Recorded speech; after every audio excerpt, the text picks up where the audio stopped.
Hi Brian, thanks for helping with my project. All right. Could you say a little bit about yourself?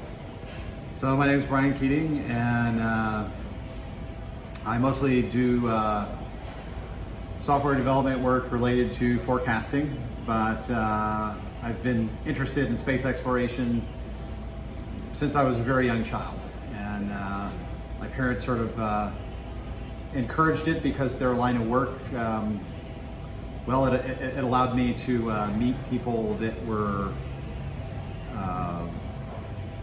involved in space exploration. I got to meet some astronauts, and I got to meet some engineers, various different people that were either involved in defense programs or involved in space programs. So, and then I actually had at least one member of my family that actually did work on programs for NASA. So it was something that was sort of a shared or familial interest. That's basically it. So you must have heard about us going back to the moon pretty much as soon as it was announced then. Oh yes, I still do. You know, in my spare time, I read as much as I can about space exploration, and also happen to be an administrator for the new Mars Forum. So we're obviously interested in space exploration. Well, what do you think about us going back to the moon? Well, I think it's long overdue. What I would like to see us do this time is, number one, that we stick around a little bit longer and do more of the actual exploration that needs to be done to understand what it is that we need to understand about the origins of the moon, to help us understand the origins of Earth, ultimately the origins of us. I also want to see, at least the first tentative steps for people trying to live and work in space, and living on another planetary body, as opposed to being limited to just Earth, and there's no other option. That's all we have. So I see that as being very limited. Eventually, one day, it will be a problem. Something will happen. There will be some catastrophic event that unfortunately will wipe out a number of us here on Earth. And if we have other places to go, other alternatives, we will ensure that we survive and prevail no matter what happens, really. So if we were on Venus, Mars, Earth, the moon, maybe some of the planets, out towards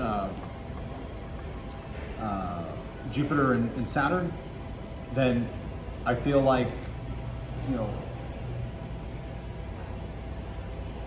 whether or not some part of humanity, suffers some catastrophe,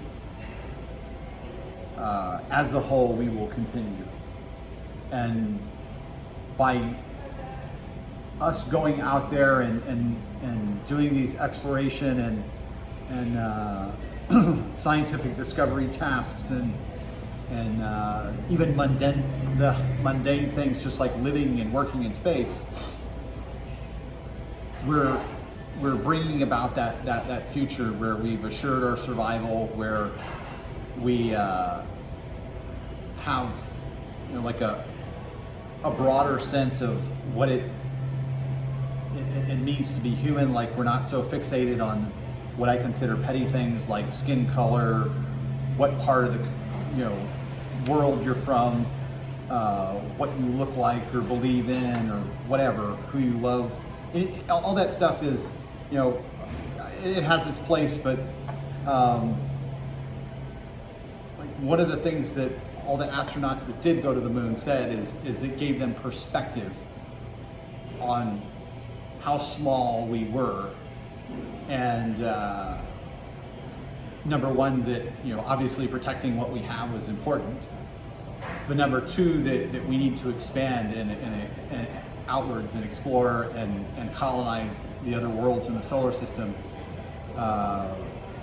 if for no other reason that our basic survival. of our species. And then beyond that, sense of exploration, adventure. I mean, other than maybe like the bottoms of the oceans or something in the world, I mean, we've kind of been most places on Earth already. There's just not a whole lot left for us to go and explore. Where like that's literally the first time somebody's been there. But there are places that you could go just on the moon that you are the first person to ever lay eyes on it.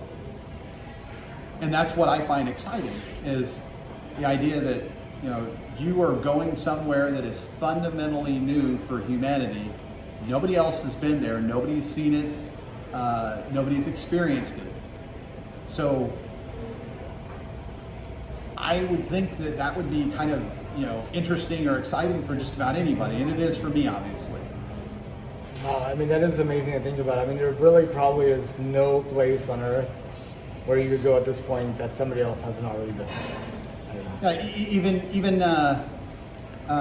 Challenger Deep and, you know, the other Deepwater Trench, there have been over a dozen people that have been there now. You know, like, more people have been down there now than have gone to the moon. And there was actually a time when that wasn't true. You know, there was a time when there was maybe, you know, 2 or 4 people that had ever been there and seen what it was like, and now we can send robots down there pretty much anytime we want, and we routinely send people down there. Not you know, as an everyday thing, just because there's not a whole lot to do down there. But you know, the fact of the matter is we go there, we do our exploration, our surveys, and we take pictures and show them to everybody else, and you know, they get to see what's down there. It's just it's not unknown anymore. It's not something that you get to explore and enjoy. I don't know. Like that's also what I find fun about, you know, sailing and flying, is, you know, sense of, you know, you're the only one up there, and you know, you just get a different perspective on things. And it's that I could definitely understand the appeal of that. So whenever you think about the future of humanity 200 years from now, what does it look like to you? Well, what I kind of hope is that even if not all of us do at the same time, that some of the more petty things that you know, we've done to each other and done to ourselves, we move away from that, and that we learn to appreciate each other more, and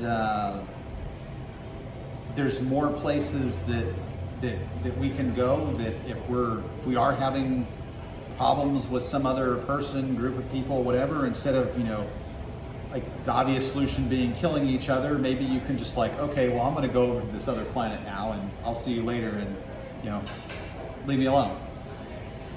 Well, if you could do something like that because you have that, you know, level of freedom and where you go and who goes with you, I see that as being something that, you know, may ultimately save us. And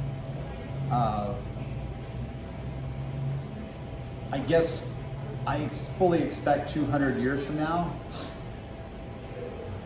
that we will have colonized all the inner planets in the solar system. We'll have some outposts in the outer planets, and we will be working on our first fully functional warp drive that can take us to another star.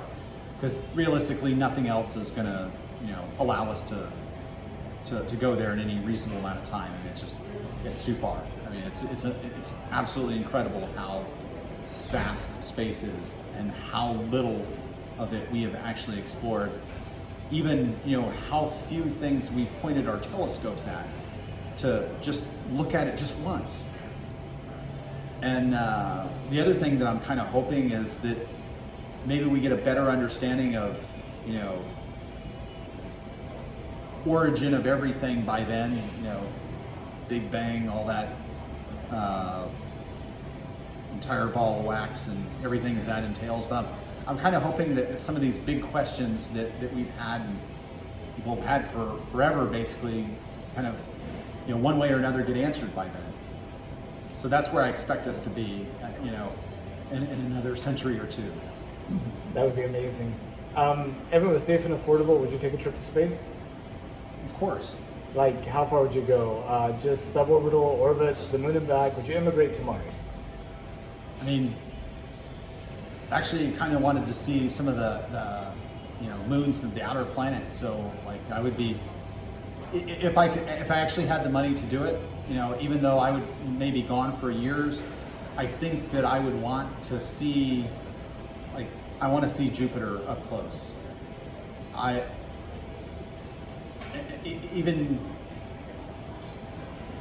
if I could go even farther than that, I would, And I don't even care if nobody else has to come with me, and I don't expect anybody else to come with me, because I realize it's a big risk, and you may not come back, but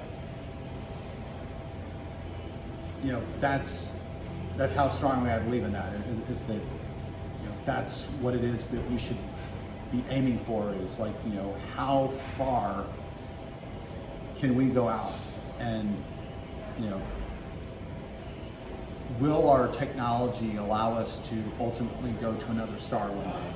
Because one day we will have to do that. So that's what we should be aiming for. And especially being older, I don't think it's any great loss to humanity or something if I'm gone. I mean, I would kind of like to wait to see my kids at least grow up, to where they're out of high school or whatever. But then after that, I would absolutely try to go out there as far as I can and see what I can see. You should come to the Interstellar Symposium that's going to be held in Montreal, Canada next year. I went to the one. It kind of moves around. It was in Tucson this past year, and it's really amazing in terms of interstellar travel. Kind of, we're right on. I mean, it doesn't look as impossible as it wants to. How about that?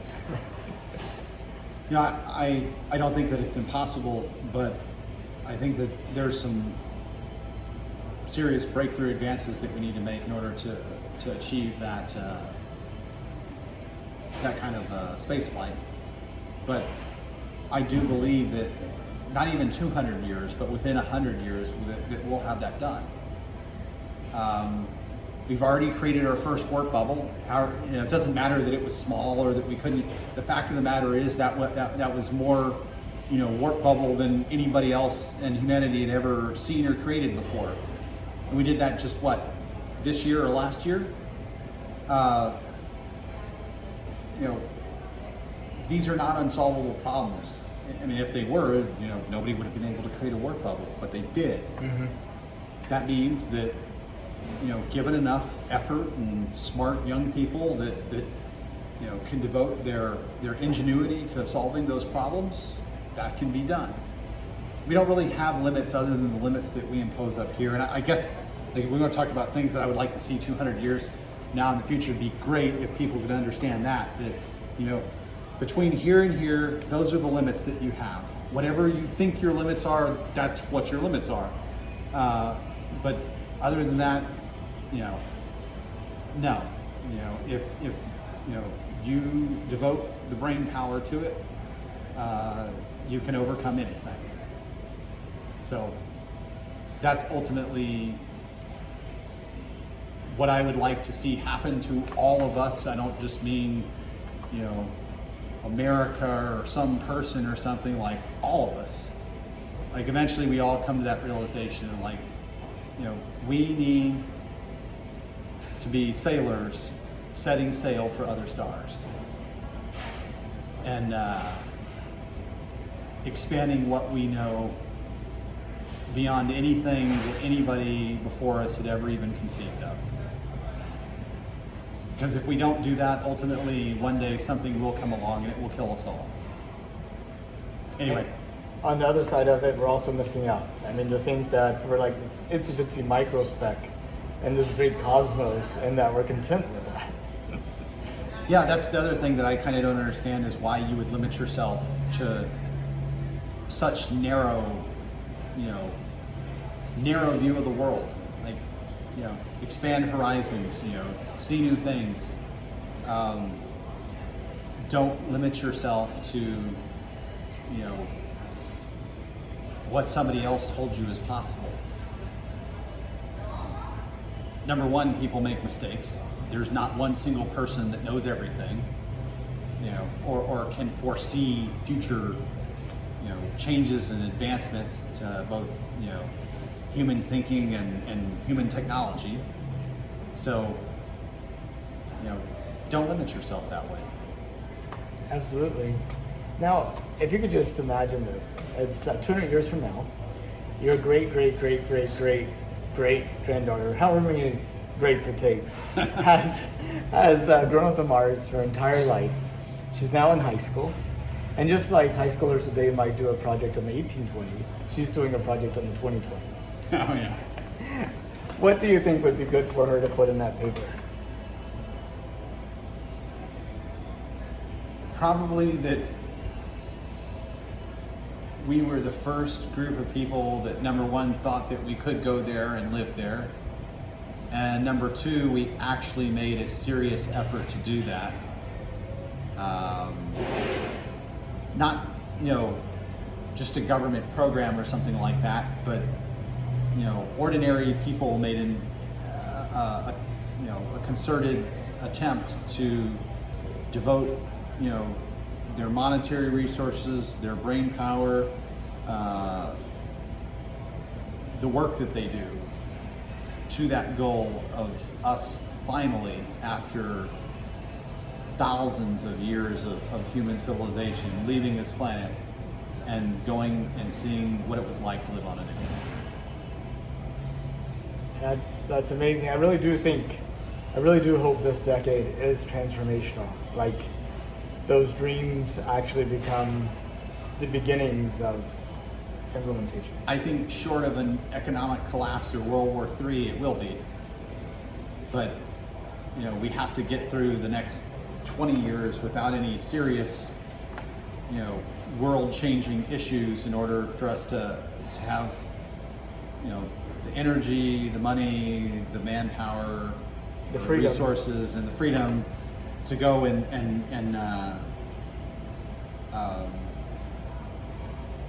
do all the development work necessary to live there. Like talking about it and actually doing it are totally different things. I mean, it's very easy to say, oh yeah, we could do that. It's another thing entirely to actually even put one person on Mars. It's not that we could not technically do it right now. It would just be absurdly dangerous. We may not get that person back, and we probably withstand a high likelihood of killing them without more development of the life support, radiation protection, rocket engine technology in order to get there and come back without, serious risk. And it was probably the case that we could have done that 20 or 30 years ago. 20 or 30 years ago, though, we didn't even know some of the things that we know now, like about medicine and micro-G environments and keeping people healthy, keeping their bones and muscles and heart healthy. That was just like a big question mark. Nobody knew what the answer was. Well, now we know the answers to some of those questions, and we don't, have nearly as much just wild blue unknown risk as we did, even during the Apollo era. I mean, heck, if that solar flare that occurred between, 11 and 12? Was it like the 12 and Carrington 13? event or something like that? Yes. Where like the telegraphs caught on fire and that type of thing? That would have killed the astronauts.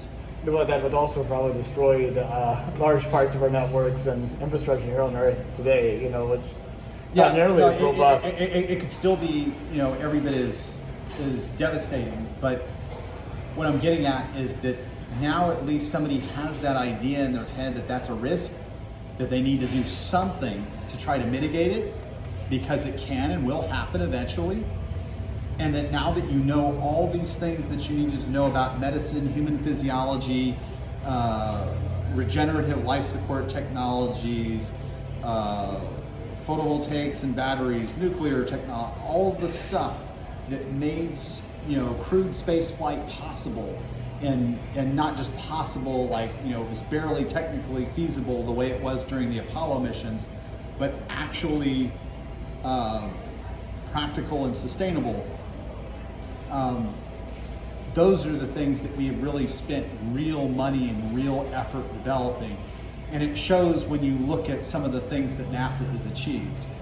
And quite frankly, that their contractors and various support corporations have helped them to achieve. What did it take?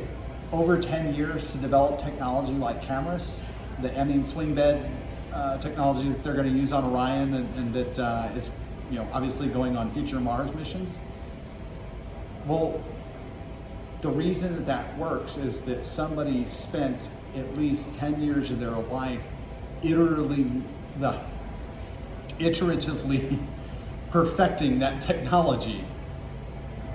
Without that technology, some of the more mundane things like life support would simply not be possible, or they wouldn't.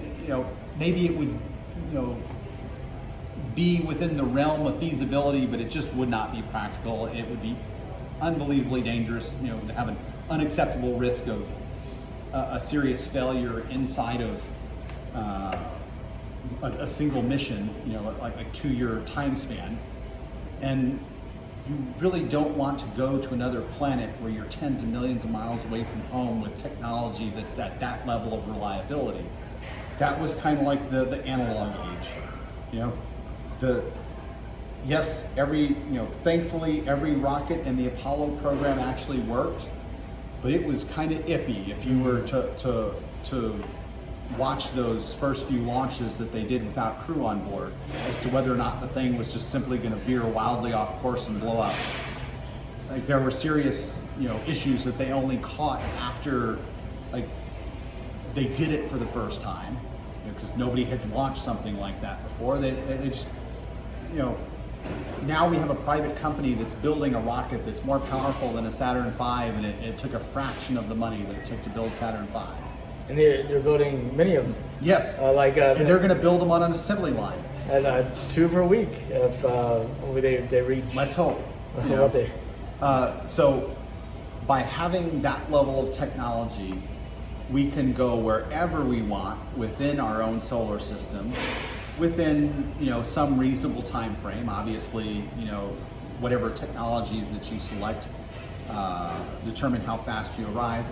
The other thing is, we didn't really have electric propulsion technology that would drastically allow us to reduce the mass fraction of propellant to where, instead of us just shipping a gigantic gas tank with a tiny little payload on the end of it somewhere, we could actually have a payload, in a gas tank fraction. It's like, well, I've actually achieved 50-50 payload and gas tank. So, either you can go somewhere faster, or you can have a much smaller gas tank, so when you get to wherever you're going, you arrive with more food, more water, more protection,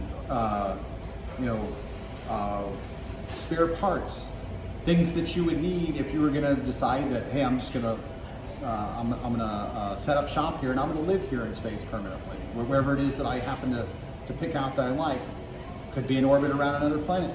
Could be on the surface of Mars or the Moon, any other place in the solar system, really, where it's practical for humans to live. Could be in the skies or the clouds of Venus.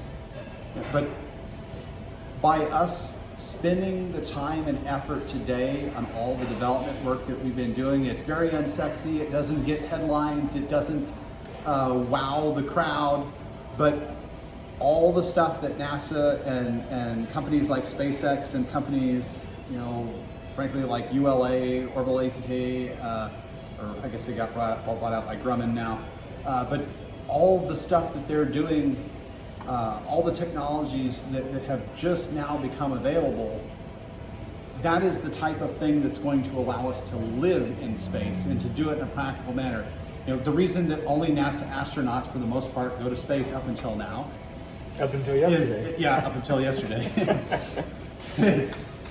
is the horrendous cost associated with sending anybody there, because it was basically like every flight was an experiment. We didn't really know, number one, if the rocket was simply going to blow up underneath them the way that the space shuttles did, or if they were going to have some glitch with some other system like they did in Apollo 13 once they got into orbit. Well, with the amount of experimentation that NASA has done, all the time spent doing, book work, homework, whatever you want to call it, all the unfun stuff that you had to do in class in order to get to the fun project at the end or something. So that seems, to lots of people to be very unimportant, but that is really what's going to allow us to live on these other planets. It's not going to be because some magical magic wand whiz bang new technology came along. That it's not one technology, it's not one factor, it's everything that you have to do to live and work on another planet. You're starting human civilization from scratch. And it's crazy to think that now at this time I'm still alive and we have the technology to do that for the first time, that we could literally start from scratch and wind up with a fully functional city on another planet. But yes, we need to do that rather quickly, because otherwise support for that kind of work will not continue indefinitely. And if we don't do it now, then I have the feeling that we're just not going to do it, or at least we're not going to do it within my lifetime, and hopefully I'll live for at least another 20 years or so, or 30. So I feel like that possibility goes out the window for another generation unless we do it now. Which means NASA and their contractors, they need to treat it with a sense of urgency. Absolutely. Well, Brian, I really appreciate your participating in my project. Okay. And thank you so much. That was good talking to you.